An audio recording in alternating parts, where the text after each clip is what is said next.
आज हम BA fourth semester के पेपर हिंदी ट्रांसलेशन की यूनिट 4 शुरू करने जा रहे हैं। तो जैसे कि आपको पता है, ये वीडियो हमारी थ्योरी प्लस एमसीक्यूज होने वाली है। आपको मैं इस प्रकार से थ्योरी करवाऊंगा कि आपके सारे एमसीक्यूज उसी में कवर होंगे और आपका यदि पेपर थ्योरी का है तो थ्योरी भी आपकी कंप्लीट हो जाएगी और आप यहाँ से पढ़ के 100% स्कोर कर पाएंगे। आपको एक भी क्वेश्चन यहाँ से मिस होने वाला नहीं है, इसलिए वीडियो का एंड तक जरूर देखना। यूनिट 4 का जो हमारा टॉपिक है वह है अनुवाद के साधन, जिसमें हमें अनुवाद के कोश का महत्व, कोश के प्रकार, कोश के उपयोग, संकेत प्रणाली, शब्द कोश के उपयोग, थिसोरस, पर्याय कोश, उच्चारण कोश, भाषिक कोश, विषय कोश, परिभाषिक कोश, विश्व कोश, साहित्य कोश, मिथक कोश और प्रणा कोश के बारे में पढ़ना है यूनिट 4 के अंतर्गत। तो चैनल बनाया है तो चैनल को सब्सक्राइब जरूर कर लीजिए। चलिए बिना देरी के शुरू करते हैं आज भी फोर्थ सेमेस्टर हिंदी ट्रांसलेशन की यूनिट 4 को बिना देरी किए। सबसे पहले देखिए अनुवाद के साधन का स्वरूप और महत्व। हमारे यूनिट 4 का नाम क्या है? अनुवाद के साधन। इसका क्या स्वरूप है और इसका क्या महत्व है अनुवाद में, ये देखते हैं। अनुवाद एक जटिल और संवेदनशील प्रक्रिया है जिसमें स्रोत भाषा के विचार, भावों और अभिव्यक्तियों को लक्ष्य भाषा में यथासंभव समान अर्थ प्रभाव के साथ प्रस्तुत किया जाता है।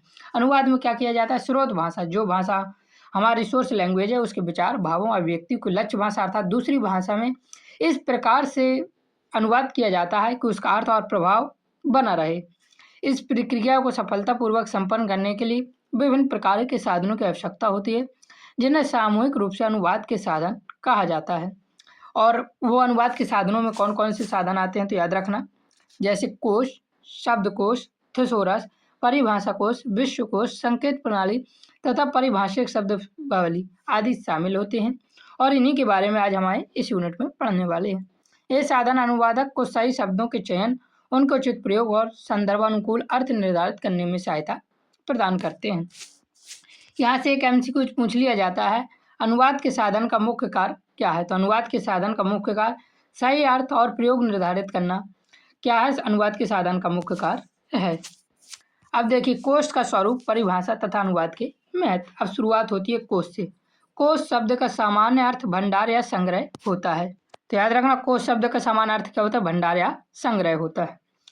परंतु भाषा के क्षेत्र में इसका अर्थ अत्यंत व्यापक और महत्वपूर्ण हो जाता है। कोश वह ग्रंथ है जिसमें किसी भाषा के शब्दों को व्यवस्थित रूप से संकलित करके अर्थ, प्रयोग, व्युत्पत्ति, उच्चारण तथा उदाहरणों सहित प्रस्तुत किया जाता है। एक डिक्शनरी है जिसका नाम है ऑक्सफोर्ड डिक्शनरी की मान्यता के अनुसार कोश में शब्दों को सामान्यतः वर्णानुक्रम अर्थात अल्फाबेटिकल ऑर्डर में रखा जाता है। आपने कोई भी डिक्शनरी ली होगी, उसमें आपने देखा होगा कि मतलब शब्द कैसे होते हैं, पहले ए, फिर बी, फिर सी, फिर डी, इस प्रकार से होते हैं। तो यही कोश का स्वरूप होता है और ये किसके अनुसार है? तो ऑक्सफोर्ड डिक्शनरी के अनुसार है, याद रखना ये। अब आगे देखते हैं, इसकी एक सर्वमान्य परिभाषा के अनुसार a collection of concept of words है। इसके अनुसार क्या है परिभाषा? A collection of concept of word. इस प्रकार कोश केवल शब्दों का साधारण संग्रह नहीं होता, बल्कि वह भाषा की ज्ञान, संरचना और परंपरा को सुव्यवस्थित भंडार होता है। वीडियो को पूरी थ्योरी को अच्छे से ध्यान से पढ़ना। अभी एमसीक्यूज भी आपको यहाँ से देखेंगे कैसे पूछे जाते हैं। तो एमसीक्यूज पूछना यहाँ से शुरू किए जाते हैं।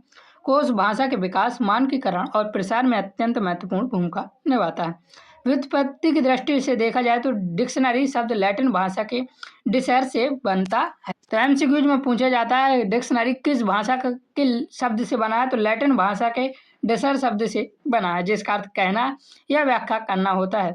वहीं लेक्सिकॉन ग्रीक यूनानी भाषा का शब्द है।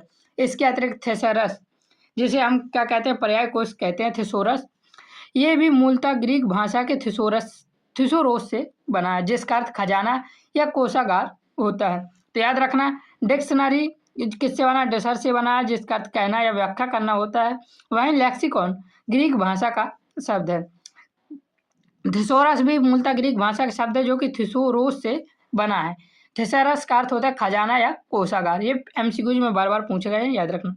जो शब्द की असीम समृद्धि को दर्शाता है। अनुवाद के क्षेत्र में कोश का महत्व और भी बढ़ जाता है, क्योंकि अनुवादक को स्रोत भाषा के शब्दों को लक्ष्य भाषा में सटीक और संदर्भानुकाल अर्थ चुनना होता है। अब यहाँ से इंपॉर्टेंट एमसीक्यूज देखिए, पूरी थ्योरी अच्छे से पढ़ना, सारे एमसीक्यूज वहीं से कवर होंगे, लेकिन यहाँ मैंने मोस्ट रिपीटेड और जो एमसीक्यूज इंपॉर्टेंट है उनको थोड़ा लिया हुआ है। कोश शब्द का समान अर्थ क्या है? तो इसका हमारा सही आंसर हो जाएगा संग्रह कोश शब्द का समान अर्थ है। अगला एमसीक्यू जो कि बार बार पेपर में रिपीट हुआ है, डिक्शनरी शब्द किस भाषा से बना है। तो इसका हमारा सही आंसर क्या हो जाएगा? लैटिन भाषा से बना है। और लैटिन भाषा के किस शब्द से बना है, तो ये हमें आप कमेंट में ज़रूर बताएं। अगला शब्द को एमसीक्यू जो है हमारा, लेक्सिकॉन शब्द किस भाषा से लिया गया है? तो इसका सही आंसर क्या है? लेक्सिकॉन शब्द ग्रीक भाषा से लिया गया है। अगला एमसीक्यू देखिए जो कि पेपर में कई बार रिपीट हुआ है, कोश में शब्द किस क्रम में व्यवस्थित होते हैं? तो कोश में शब्द वर्णानुक्रम में व्यवस्थित होते हैं। वेरी वेरी इंपॉर्टेंट एमसीक्यूज है और ये सभी को पता ही होता है, आपने डिक्शनरी में देखा है, अल्फाबेटिकल सीरीज में होते हैं। अब देखिए शब्दकोश और उसके प्रयोगकार तथा अनुवाद में उपयोग क्या है शब्दकोश के। तो शब्दकोश पहले याद रखिए, शब्दकोश एक क्या है, डिक्शनरी को ही शब्दकोश कहते हैं। वह कोश है जिसमें शब्दों को सामान्यतः वर्णानुक्रम में व्यवस्थित करके उनके अर्थ दिए जाते हैं। यह भाषा सीखने, समझने और प्रयोग करने का सबसे महत्वपूर्ण साधन माना जाता है। शब्दकोश मुख्यतः 3 प्रकार के होते हैं। इनके नाम भी याद रखना। शब्दकोश के कौन कौन प्रकार होते हैं? एक भाषिक शब्दकोश, द्विभाषिक शब्दकोश और बहुभाषिक शब्दकोश। एक भाषिक शब्दकोश में शब्द और उनके अर्थ एक ही भाषा में दिए जाते हैं, जैसे जल का पानी, गृह का घर, जिसे हम क्या करते हैं, हिंदी की किताब में आपने देखा होगा, उनके शब्दार्थ दिए रहते हैं। तो शब्द हिंदी के शब्दार्थ देना एक भाषिक शब्दकोश में आता है।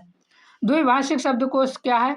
इसमें एक भाषा के शब्दों का अर्थ दूसरी भाषा में दिया जाता है, जो अनुवाद के कार्य में सर्वाधिक उपयोगी होते हैं, जैसे पानी, वाटर। ये इंग्लिश की बुक में आपने देखा होगा, छोटी क्लासों में, बुक, किताब, डिक्शनरी में भी ये देखा होगा, सूरज, सन।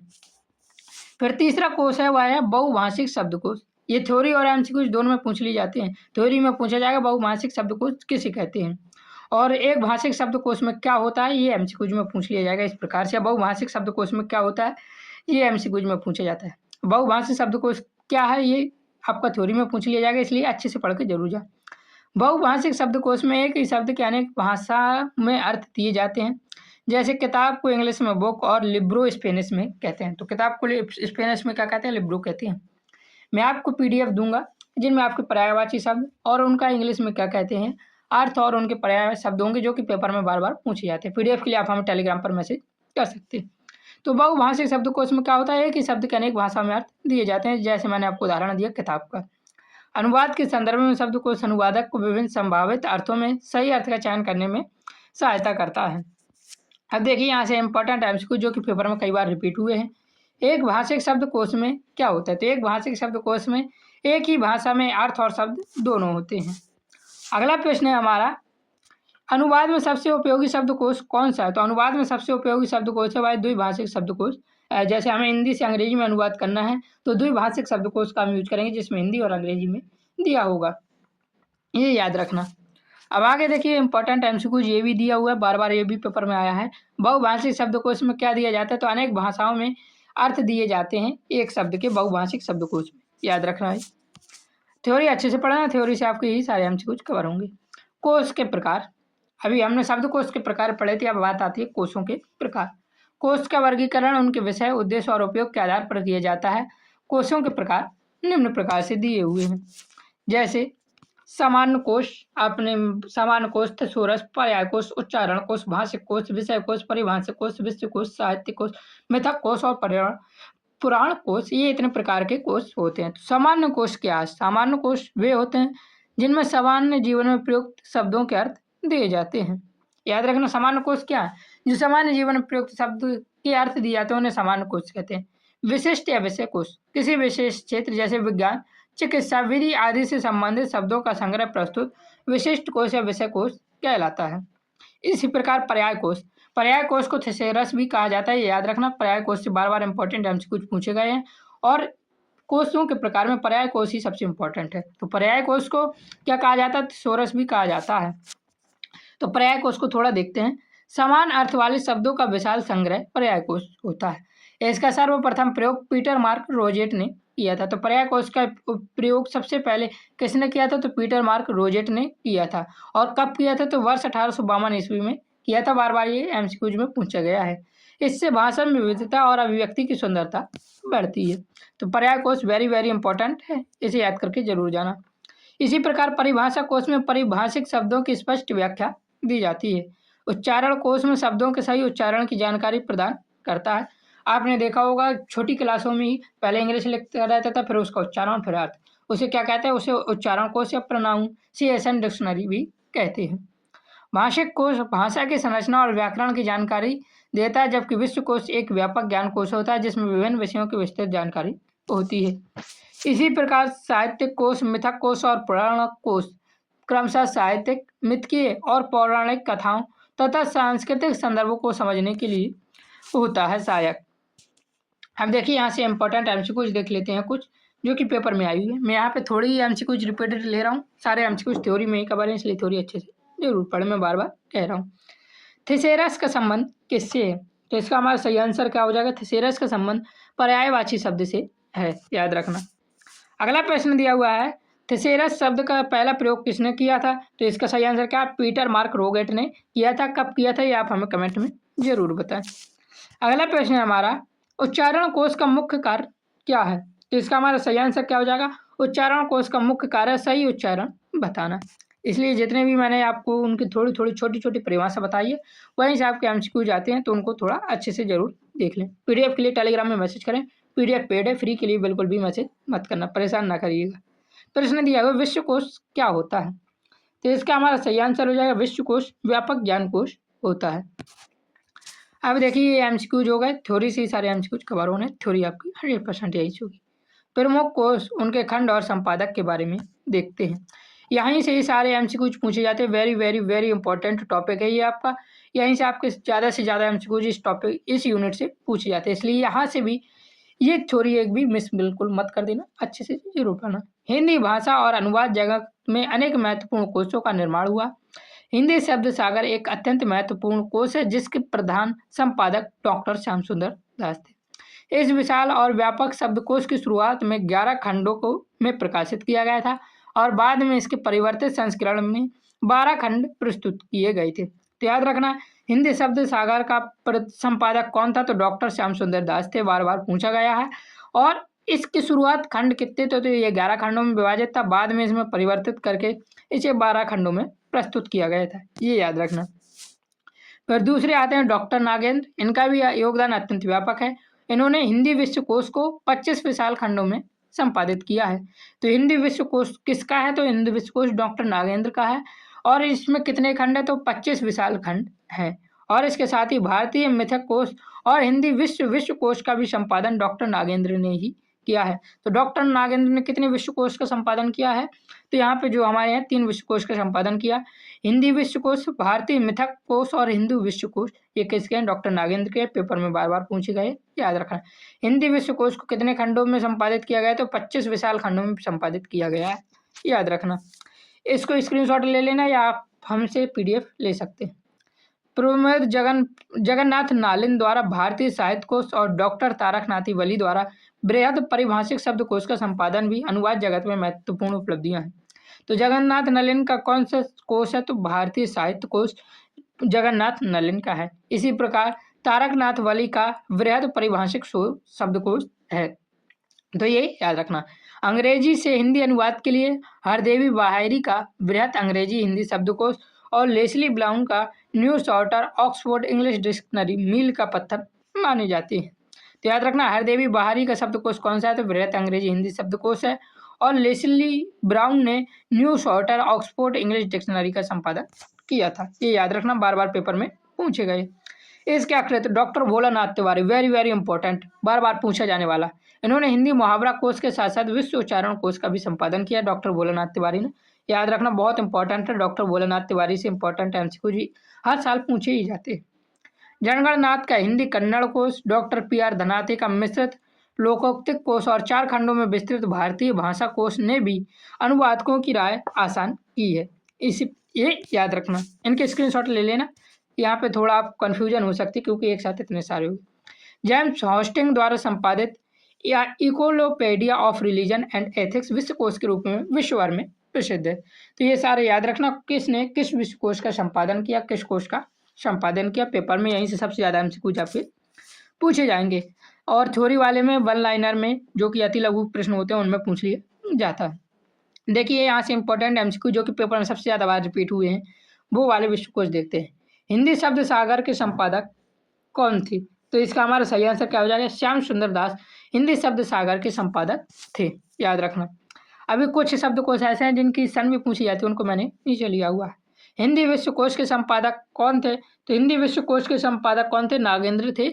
याद रखना, वेरी वेरी इंपॉर्टेंट क्वेश्चन है ये सारी बहुत बार आने वाले क्वेश्चन है। इसी प्रकार भारतीय साहित्य कोश के संपादक कौन थे? तो भारतीय साहित्य कोश के संस्थापक कौन थे? जगदीश चंद्र नलिनी थे। याद रखना।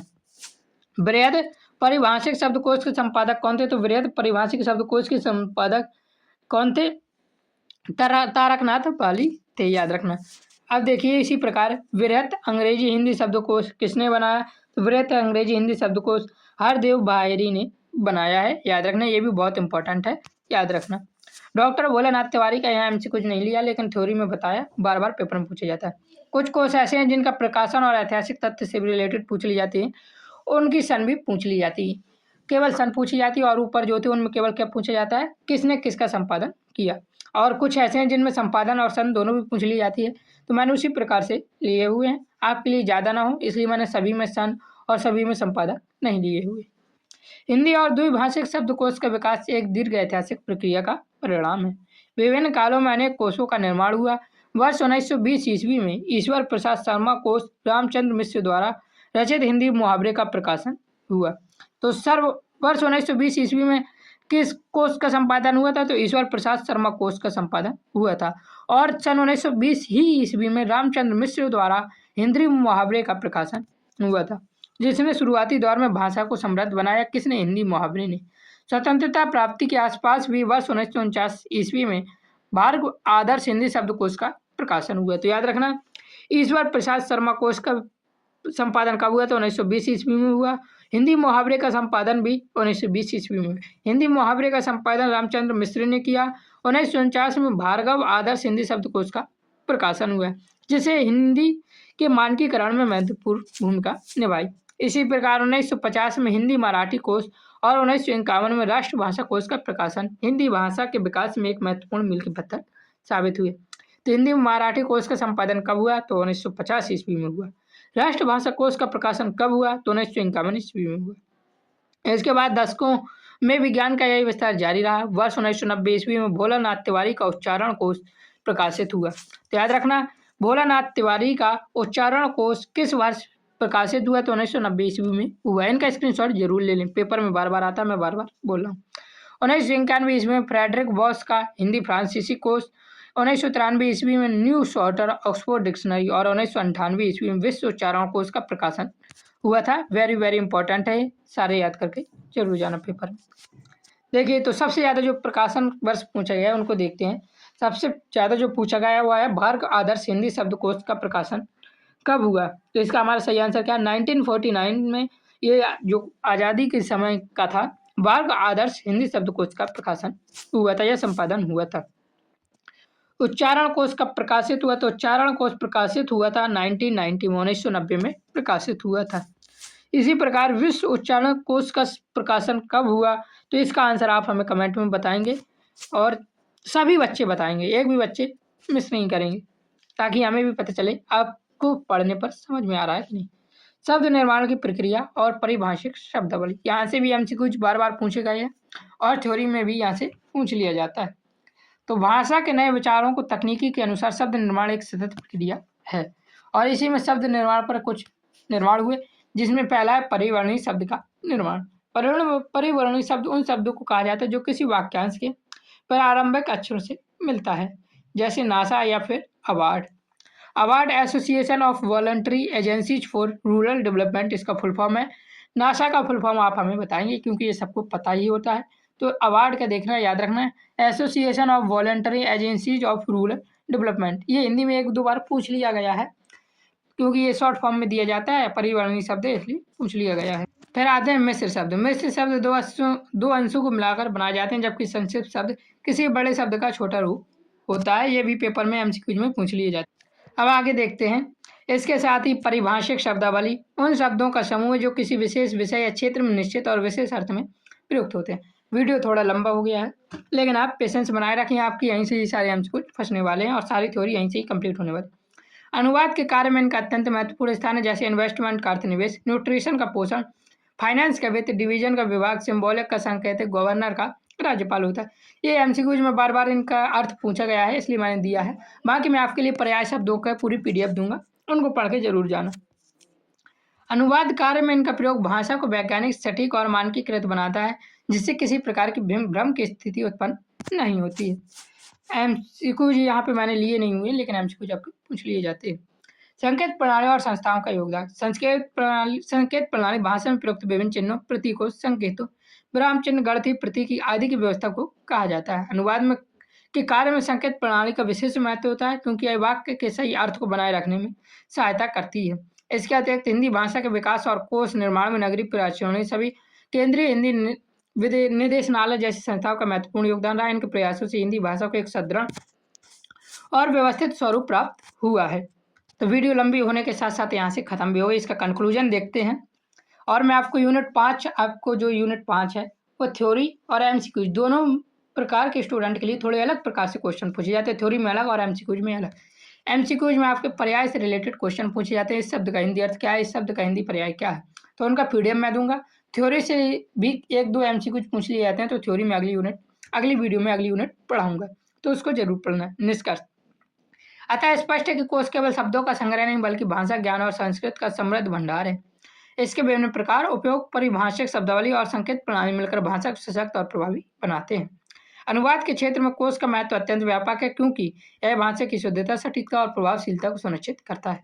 पीटर मार्क रोजेट के थिसोरस से लेकर डॉक्टर श्याम सुंदर दास के हिंदी शब्द सागर तक सभी ने आधुनिक युग में शिक्षा, अनुसंधान और अनुवाद की प्रक्रिया को अधिक सुदृढ़ और प्रभावी बनाने में अपना भूतपूर्व योगदान दिया। चैनल पर नए हैं तो सब्सक्राइब जरूर करना। आपके एक भी एमसीक्यूज, आपके एक भी थ्योरी का पेपर, आपके एक भी क्वेश्चन में से यहाँ से नहीं होने वाले, ये आपके सर का वादा है। तो चैनल पर नए हैं तो सब्सक्राइब जरूर करना। पीडीएफ के लिए टेलीग्राम पर मैसेज कर सकते हैं। फ्री के लिए प्लीज परेशान बिल्कुल भी ना करें। मेहनत लगती है, एक वीडियो बनाने में पूरा दिन लग जाता है। आपके लिए पूरी यूट्यूब पे सबसे बेस्ट पीडीएफ मैंने तैयार किए हुए हैं, तो चैनल को सब्सक्राइब जरूर कर लें। जय हिंद, जय भारत, राधे राधे।